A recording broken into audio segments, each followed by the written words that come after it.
அனைவருக்கும் வணக்கம். எங்களுடைய பதவியேற்பு விழாவுக்கு வருகை தந்துள்ள சம்மேளன நிர்வாகிகளுக்கும் இணைக்கப்பட்ட சங்கங்களோட நிர்வாகிகளுக்கும் தமிழ்நாடு திரைப்பட இயக்குநர் சங்கத்தை சேர்ந்த அனைத்து சகோதரர்களுக்கும் விருந்தினர்களாக வந்த திரு ஐஸ்வரி கணேஷ் சார் அவர்களுக்கும் எஸ்ஏ காலேஜோட நிறுவனர் சார் கரஸ்பாண்டன்ட் திரு வெங்கடேஷ் அவர்களுக்கும் தானு சாருக்கும் வருண்பதி சாருக்கும் நம்மளுடைய தலைமை தேர்தல் அதிகாரி திரு தர்வேஷ் சாருக்கும் என்னுடைய வணக்கம். ரொம்ப சுருக்கமாக நான் சொல்கிறேன், ஏன்னா இன்னும் கொஞ்சம் நேரத்தில் கவனத்தற்ற ஒரு ஆள் இங்கே நிற்பார். அதனால் சுருக்கம் எல்லாருக்கும் நன்றி. மிக சிறப்பாக நாங்கள் எங்களோட பணியை பண்ணோம். 2-3 விஷயந்தான். இந்த விஷயத்தில் நாங்கள் ஒரு 25 பேர் தான் இப்போ நம்ம மந்த்லி உதவி கொடுக்குற மாதிரி இருந்தது. அதை எப்படியாவது ஒரு 100 பேர் ஆக்கணுங்கிறது தான் என்னோடய முயற்சி. அதில் இப்போ முதல் முயற்சியாக திரு ஐஸ்வரி கணேஷ் சார் மூலம் ஒரு 50 பேருக்கு ஏற்றிட்டோம். அதனால் ஒரு 75 ஆகிடுச்சு. அதனால் இன்னும் இவருக்கு இது பண்ணிட்டோம். அப்புறம் நெக்ஸ்ட்டு சாம்நாத் சார் சொன்ன ஒரு விஷயம், உண்மையிலேயே 2 விஷயம். ஒன்று இந்த 1 லட்சமாக குறைஞ்சபட்சம் ஆக்கணுங்கிற முயற்சியை நிச்சயமாக ஒரு வருஷத்துக்குள்ளே அதை நிறைவேற்றத்துக்கு உண்டான உறுதியை நான் இங்கே கொடுக்குறேன். ஆனால் அதுக்கு ஒரு கண்டிஷன் இருக்குது. நீங்கள் ஏன்னா பொறுப்பில்லாத பலன் இருக்கு இல்லையா, அது சரியாக இருக்காது. எனக்கு எந்த ரெஸ்பான்சிபிலிட்டி இல்லை. நான் ஊர் விதைக்கும் போது நான் ஊருக்கு போயிடுவேன். அறுவடை பண்ணும்போது மட்டும் நிலம் காஞ்சி தான் இருக்கும். அதனால் எல்லாருக்கும் ரெஸ்பான்சிபிலிட்டி இருக்குது. இந்த 1 லட்சமாக எப்படி ஆக்க முடியும்? இப்போ நம்ம மெம்பர் ஆக்கும்போது 2 லட்சம் கேட்டால் 2 லட்சம் கொடுத்து மெம்பர் ஆனவங்க ஒரு 10% தான். 50,000 வாங்கிறதுக்குள்ளே நமக்கு கஷ்டமாயிருக்கு. ஆனால் சாமிநாத் சார் சொன்னார் இல்லையா, அங்கே மெம்பர்ஷிப் ஆகிறதுக்கு நான் சாமிநாதன்கிட்ட 100 ஃபோன் பண்ணோம். ஐயோ எங்கள் நாள் இப்படியே கொஞ்சம் மெம்பர் ஆக்கிடுங்க. இல்லை சார், நான் 5 லட்சம் ஆக்கிட்டேன் சார். 5 லட்சம் கொடுக்குறேங்க, நான் மெம்பர் ஆக்குங்கன்னா இல்லைங்க, ஒரு 41 வயசு ஆயிடுச்சு. இது மாதிரி அவ்வளோ கண்டிஷன் வச்சு தான் அவங்க மெம்பர்ஷிப் ஆக்கணும். ஆனால் நாங்கள் 2 லட்சம் எங்கள் ஃபீஸு, நீ 50,000 கட்டினா போதும் வாங்கன்னா கஷ்டம். அது கொடுத்து கூட ஆக முடியாது. ஏன்னா நம்மளுடைய வருமானம் அவ்வளோ குறைவாக இருக்குது. அதனால் ஒரு கண்டிஷன் மட்டும் என்னென்னா, நம்ம விரைவில் அதாவது 100 நாட்களுக்குள்ளே சங்க வழி சம்பளத்தை நம்ம அமல்படுத்துகிறோம். எல்லா உறுப்பினர்களுக்கும் சங்க வழி சம்பளம் தான் இயக்குநர்கள் தவிர உறுப்பினர்கள் அனைவருக்கும் சங்க வழி சம்பளம் வரும்போது அது ஒரு ஃபினான்ஷியல் இது வரும். அதனால் நம்ம ஒரு ஃபினான்ஷியல் பில்டப் பண்ண முடியும். அது மட்டும் இல்லாமல் எல்லா உறுப்பினர்களும் கட்டாயம் அவங்க வேலை செய்வதை பதிவு செய்யும். இப்போ மற்ற சங்கங்கள்லாம் இப்போது என்னென்னா, எப்படி அவங்களோட ஃபண்டு கிரியேட் ஆகுதுன்னா, ஒரு 1000 தான் பணம் கட்டுறாங்க. ஆனால் அது ஒரு 10 வருஷத்தில் 1 லட்ச ரூபாயாவது, 5 லட்சமாவது, 10 லட்சமாவது. இன்றைக்கி நம்ம சம்மேளனத்தில் 10 லட்ச ரூபாய் உதவித்தொகை கொடுக்குற, ஏதாவது ரிட்டையர்மெண்ட்டில் 10 லட்சம் கொடுக்குற அளவுக்கு மற்ற சங்கம் வளர்ந்துருக்கு. இப்போ உதவி நிர்வாகி, ப்ரொடக்ஷன் நிர்வாகத்தில் இருக்க ப்ரொடக்ஷன் நிர்வாகம் இருக்க அவங்களோ இல்லை டிரைவர்ஸ் யூனியன்லாம் இன்றைக்கி ரிட்டையர் ஆனால் 10 லட்ச ரூபா அவங்க பணம் கொடுக்குறாங்க. அந்தளவுக்கு அவங்க வசதியாக இருக்காங்க. வசதி எப்படி வந்திருக்குன்னா, எல்லா உறுப்பினரோட பணம் சிறு துளி தான், ஆனால் அது பெருவெள்ளமாக இருக்குது, அது ஓஷனாக இருக்குது. அப்போ நம்ம எல்லாருக்கும் ரெஸ்பான்சிபிலிட்டி இருக்குது. அப்போ நம்ம நிச்சயம் படம் நம்ம ஒர்க் பண்ண போகும்போது நம்ம அதை பதிவு பண்ணிட்டு தான் ஒர்க் பண்ண போகணும். அப்போ ஒரு உதவி இயக்குனருக்கு 2,000 ரூபாயும், ஒரு இயக்குனருக்கு 10,000 ரூபாயும் ஒரு படம் ஆரம்பிக்கும் போது நம்ம பதிவு பண்ணணுங்கிறத நம்ம கட்டமாக பொதுக்குழு தீர்மானமாக கொண்டு வரும். இது ஒரு பொதுக்குழு தீர்மானமாக கொண்டு வரும். இதை அமுல்படுத்தும் போது நிச்சயமாக நம்ம 26, 27 ஜனவரி ஆரம்பிக்கும் போது இந்த ஃபண்டு கலெக்ட் ஆகிறது என்ன மாதிரி சர்க்குலேட் ஆகுது முடிவு பண்ணி அது 50,000 75,000 பண்ணலாமா, 1 லட்சம் பண்ணலாமா, 2 லட்சம் பண்ணலாமா ஒரு பொதுக்குழு தீர்மானம் நிறைவேற்றி நிச்சயமாக ஏதோ ஒரு வகையில் நிச்சயம் அவங்களுக்கு அந்த திட்டத்தை நாங்கள் கொண்டு வருவோம். இப்போ இது நல உதவி. இப்போ என்னென்னா, இதெல்லாம் இதுக்காக நம்ம சினிமாவுக்கு வந்தோமா? நம்ம சினிமாவுக்கு வந்தது மெடிக்கல் ஹெல்ப்புக்கும், இல்லை எஜுகேஷன் ஹெல்ப்புக்கும், இல்லை ரிட்டையர்மெண்ட் ஆனால் 1 லட்ச ரூபா கொடுங்க 50. அதுக்காக நம்ம சினிமாவுக்கு வந்தோம். நம்ம சினிமாவுக்கு வந்தது டைரக்ட் பண்ண வந்தோம். ஆமாவா இல்லையா? அப்போது டைரக்ட் பண்ண வரும்போது இன்றைக்கி இருக்கிற சூழ்நிலை நீங்கள் நல்லா புரிஞ்சுக்கணும். இன்றைக்கி சின்ன திரைப்படங்களுக்கு மிக பிரம்மாண்டமான எதிர்பார்ப்பு இருக்குது, வரவேற்பு இருக்குது, அதுக்கு நல்ல எதிர்காலம் இருக்குது. அதை பெரிய டைரக்டர் விட்டுருங்க, அவங்க யாராவது எப்படியாவது பண்ணிப்பாங்க. ஆனால் சின்ன திரைப்படங்களுக்கு இன்னைக்கு கண்டென்ட் கிரியேட் பண்ணுறவங்களுக்கு மிகப்பெரிய இது எதிர்காலம் இருக்குது. அப்போ ஆனால் நம்மகிட்ட என்னென்னா 50% மேலான நம்ம உறுப்பினர்கள் விரக்தியில் இருக்காங்க, இல்லை அப்டேட் பண்ணாமல் இருக்காங்க. அதனால் நம்ம அடுத்த 2 மாதம் 3 மாதத்துக்குள்ளே ஆரம்பித்து நம்ம எல்லாருக்கும் ஒரு அப்டேட் பண்ணணும். இப்போ சினிமாவில் என்ன இருக்கு, என்ன எக்யூப்மெண்ட் இருக்கு, அதை எப்படி கையாளுறது, அதனோட பேர் என்ன, அதனோட தன்மை என்ன, அதனோட பேட்டா என்ன, அதனோட வாடகை என்ன, இதை எவ்வளோ நாள் யூஸ் பண்ணும், இது எல்லாமே வந்து நம்ம உறுப்பினர்களுக்கு அதை பரிச்சயம் பண்ணுறதுக்கும். இன்றைக்கி வந்து நிறைய வார்த்தைகள் நமக்கு தெரியாது. பிச் டெக் என்ன பண்ணுறது, நம்ம போய் கதை சொல்கிறது முன்னாடி நம்ம வந்து சௌத்ரி சார் கதை சொன்னோம், ராஜகண்ணு கதை சொன்னோம், இல்லை இப்ராஹிம் ராவத்தர் கதை சொன்னோம், யாருக்கோ வந்து ஐஸ்வரி சார் கதை சொன்னோம், தானு சார் கதை சொன்னோம். இன்றைக்கி நம்ம யாருக்கு கதை சொல்ல வேண்டியிருக்குன்னா, எங்கேயோ மும்பையில் இருக்கிற ஒருத்தருக்கு போய் கதை சொல்ல வேண்டிய, அவங்க யாருன்னே நமக்கு தெரியாது. அவன் வரும்போது நம்ம முகம் அவனுக்கு தெரியாது. அப்போ பிச் டெக் அனுப்புங்கிறான். பிச் டெக்னா யாருக்கு தெரியுமா? நமக்கு 50% தெரியவே தெரியாது. அப்போ இதையெல்லாம் சரி பண்ணி அவங்கள ரெடி பண்ண வேண்டிய ஒரு கட்டாயத்தில் இயக்குனர் சங்கம் இருக்குங்கிறத நம்ம நிர்வாகிகள் கூட எனக்கு புரிஞ்சுக்கணும். அதனால அனைத்து உறுப்பினர்களுக்கும் இது ஒரு கம்பல்சரி, இது வந்து ஒரு ஸ்கூல் மாதிரி, இது ஒரு எஜுகேஷன் மாதிரி. இதை வந்து நம்ம சும்மா வந்து ஒரு தர்ம ஸ்தாபனம் மாதிரி வந்தால் சோறு போட்டோம் அமிச்சு அன்னசத்திரம் மாதிரி இது கிடையாது.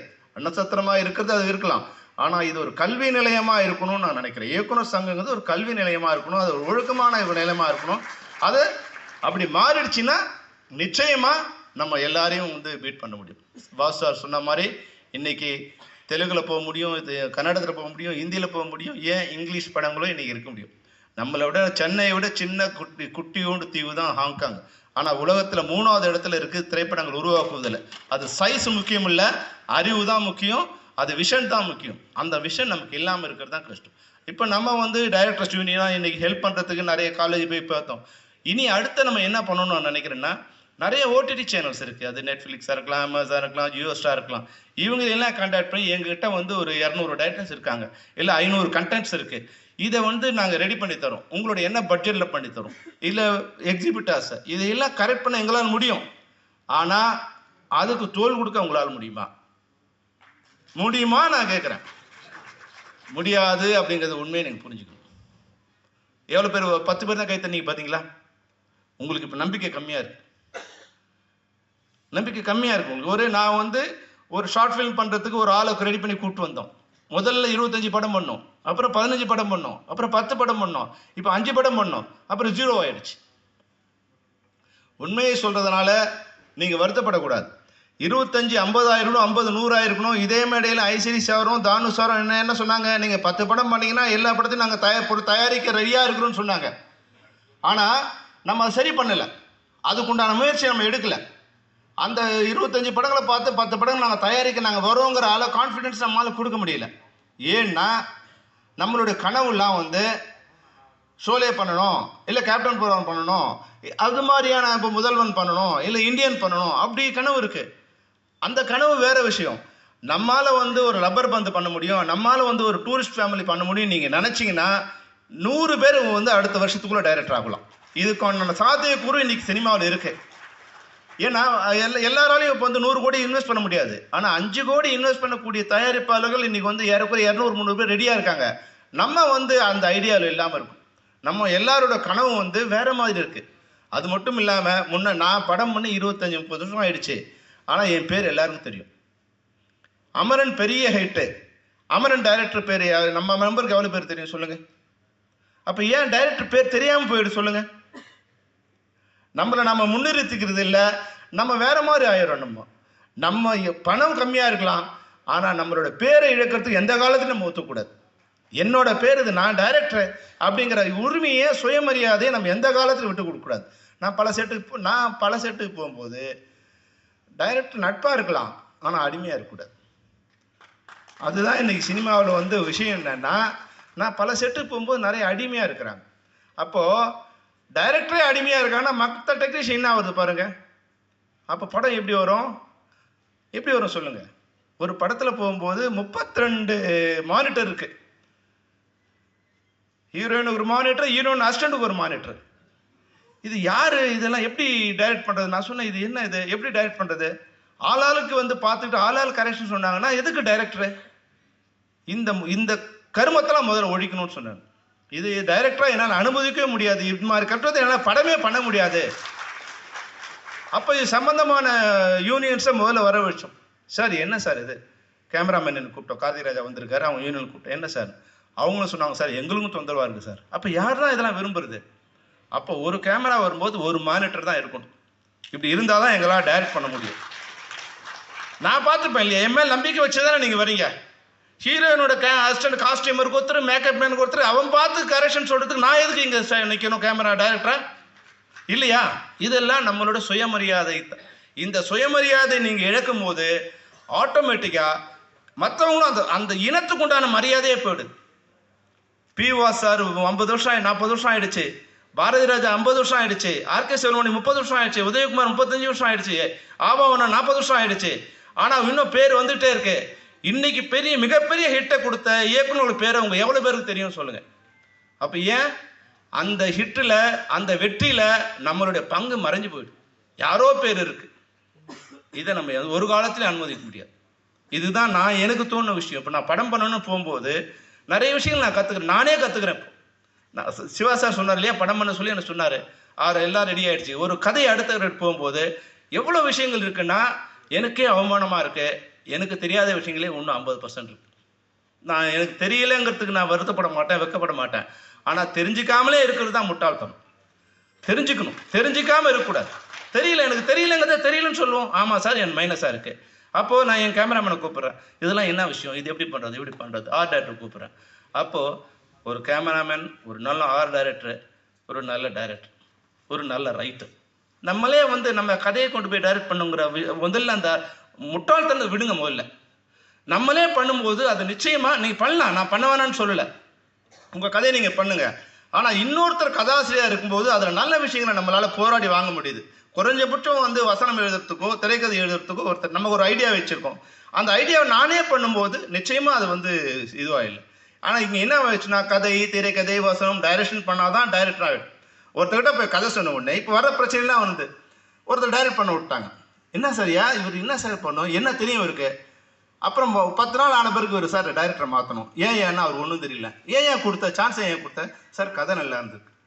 இந்த சினிமாவில் எவ்வளோ முட்டாள்தனம் பாருங்கள். கதை நல்லா இருக்குங்கிறதுக்காக ஒருத்தருக்கு டைரக்ஷன் சான்ஸ் கொடுக்கறது சரியான விஷயமா? கதை நல்லா இருக்குன்னா கதையை வாங்க, அவன் டைரக்ஷன் பண்ண தெரியுமான்னு சொல்லி, இல்லை அவங்க ஒர்க் பண்ணான்னு கேள்வி. என்ன தெரியும், எதுவுமே தெரியாமல் வராங்க. இதுதான் இன்னைக்கு தமிழ் சினிமா விழுந்துட்டே வர்றதுக்கு காரணம். வண்டி ஓட்ட தெரியாதவங்ககிட்ட நம்ம வண்டி கொடுப்போமா? ஒரு வண்டியை வாங்குறோம், கோடி ரூபா போட்டு வண்டியை வாங்குறோம். அது எவ்வளோக்கு வந்திருக்கு, உனக்கு எவ்வளோ எக்ஸ்பீரியன்ஸு, நீ லைசன்ஸ் எடுத்து எவ்வளோ நாள் ஆச்சு, அதெல்லாம் பார்க்குறோம். 1 கோடி ரூபா ஒரு 10-20 லட்சம் போட்டு வண்டிக்கு. ஆனால் பல கோடி போட்டு படம் எடுக்கிற ஒரு தயாரிப்பாளர் ஒரு கதை சொன்ன உடனே அவங்கள டைரக்டர் ஆக்கிக்கிறது இருக்கு இல்லையா, இது சரியான விஷயமா இருக்காது. நான் கதை சொன்னவங்கள டைரக்ட் பண்ணுங்க, உங்கள் கதையை நீங்களே டைரக்ட் பண்ணீங்க, நான் வேணான்னு சொல்லலை.